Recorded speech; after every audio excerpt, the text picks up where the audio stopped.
We got a big NBA game Friday night on ESPN. This is Brad Powers in the pregame.com studios just off the Vegas Strip. We're talking NBA basketball. We have Detroit at Utah.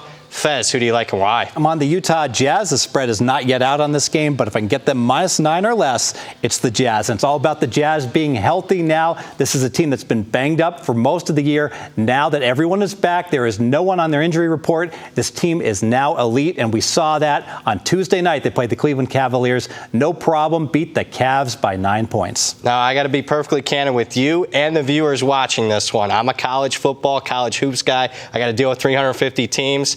I got to be honest with you. I'm not on the up and up on Utah Jazz basketball right now. What specific players have they gotten back here recently that's made them so much better? And I got to be completely candid as well, as I have just started actively handicapping the NBA after spending all year with football. And I always start with the West. The West is where I spend more time. George Hill has been out through most of December, and he's come back. He's their stud point guard. When he is on the court with Hayward and with the big man, Rudy Gobert, this team is dynamite. With those three in the starting lineup, they are 9-1 straight up, and their plus-minus when those three are on the court is just off the charts good. All right, they just upset Cleveland. Are we going to be dealing with some point spread inflation for this game? Does that concern you?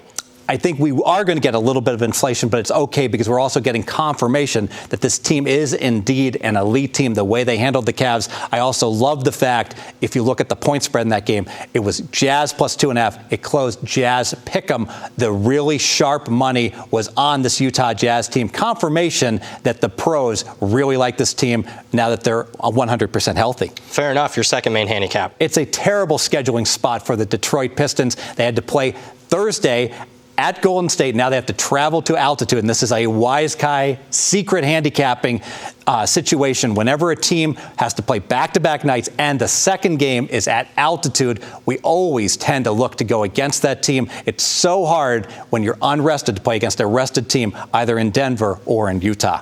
All right, let's talk about that situational handicapping. You played against Detroit on Thursday night. Is situational handicapping a go-to method for you in the NBA, Fez? Absolutely, and it's even better when the situation couples with another situation. It hasn't been a good week for Detroit scheduling-wise since Sunday night when they had to play the makeup game, the postponement at Portland. Then they had to go to Sacramento. Tuesday night, they blew a big lead. It's been a long week. You got to feel that the gas tank is on empty. Love this pick, Fez. Let's make this one official. Let's make it official. Fully rested, the Utah Jazz is now an elite team, and the markets have not caught up to it. Detroit is in a bad scheduling spot.